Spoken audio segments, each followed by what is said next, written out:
franchise, this one serving as a prequel to the original Predator movie. This movie takes place in Native American times, around the 1700s. There's this Native American girl named Naru. She is the lead of this movie, played by Amber Midthunder, who's apparently a real-life member of a real Native American tribe. So I thought that was cool to get an actual Native American to play this Native American girl.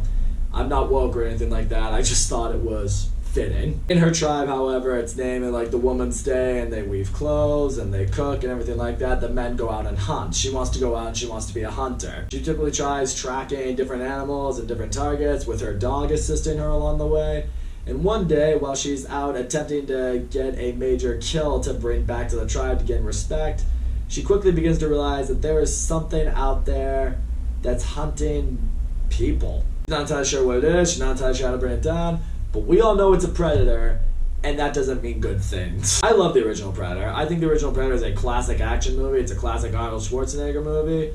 I've watched that movie with one of my best friends. It's become a remarkably very quotable movie between the two of us. But the original Predator, it's fun, it's memorable, and it's a classic. There's nothing to really dislike about it. And since then, the original Predator has gotten a bunch of sequels and spin-offs and remakes, and they all suck. The last one we got, I think, was in, I don't remember what year it was, but I just remember it being absolutely terrible. They're planning on making, a franchise out of it, but, it was a piece of shit movie, so of course that did not happen. So when I heard they were attempting to make a new Predator movie, was I looking forward to it? No, absolutely not. Especially when I heard it was going to get released on Hulu. The fact that it wasn't going to get a theatrical release, it only put my confidence further in the toilet. I mean, if it's not good enough to get a theatrical release, here's a heads up, it's probably not going to be very good. After watching Prey, I think the biggest question on my mind is why didn't this movie get a theatrical release? Because holy fucking shit, this movie it wasn't just good, it was, dare I say, really good. This is, without question, the best Predator movie in the Predator franchise since the original. Like, holy shit, I can't believe this movie didn't suck. First of all, let's touch on Amber Midthunder in the leading role, because this is ultimately her movie. I think she embodies exactly the way a female hero should be done, but Hollywood, for whatever reason, has no idea how to execute that. I mean, as a warrior, as a hunter, she's very raw, she's trying to prove herself, she's not particularly great at what she's supposed to do. She's not this Mary Sue right out the gate. She's not like what a lot of the female heroes end up being in a lot of these movies, and that's why they don't end up being very good or end up being very relatable. You can totally get behind this girl in this movie. She wants to prove herself. She wants to matter. She wants to be more than what she's supposed to be. But I really did like seeing what she brought to the table as a hunter. You quickly see this girl has talent. She is capable. She knows how to track. She's got that good connection with her dog. She's trained her dog to be a good tracker and helping her in these situations. She's also really good with her hunting weaponry and how she's able to develop that to further help her. I mean, what she does with her axe or tomahawk, I don't know what it's called. The axe thing that she has, she adds this little gimmick to it that helps, make it more beneficial for hunting, for fighting. It shows what her character can bring to the hunting game, and I like seeing that. I mean, is she the only character you really care about in this movie? For the most part, yes. I mean, her brother you care about to a degree, but as far as the human characters go, that's really it. I mean, this is her movie. Then again, it being a Predator movie, the goal is not to get attached to too many of these characters. I mean, it's her movie. Everyone else in this movie is just meant to die. And that's the other area we'll get to. Is there a lot of death in this movie? Yes. Is there a lot of violence in this movie? Oh, yeah. Is there a lot of blood? Yeah. It being a Predator movie, when people die in this movie, it is very brutal. It is very graphic. Why should silence your phone before you start a video. When people die in this movie, it is very graphic, it is very brutal, but I will say this much.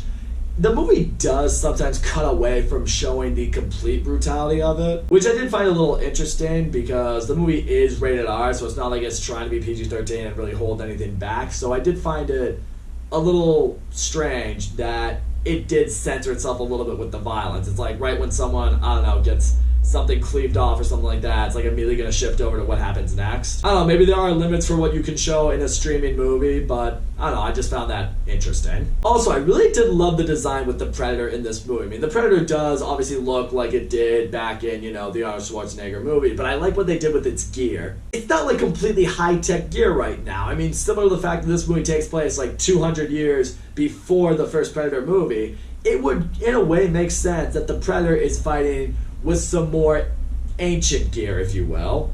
even by alien standards. Like the Native Americans fight with bow and arrows, it has a gun that fires arrows, it has a shield, it has a sword. It almost made me wonder, like, does the Predator, like, observe what humankind uses, and because he views humankind as the ultimate game, does he try to adapt its weapons similar to what the humans use? That could be not true entirely, but it was something that made me think. And also, this being a Predator movie, it's gotta be intense, and this movie is intense. But not just with the idea that there's a Predator out there, and he is hunting these Native Americans, but it's everything else that goes along into it. But the movie does a really good job at showing what Native Americans had to deal with in general back in the time. Settlers coming in, taking over their land, and killing them. How they gotta hunt these very dangerous animals that are very capable of killing them. Yep, that's here too. Even just surviving the land and the terrain that they have to deal with every day.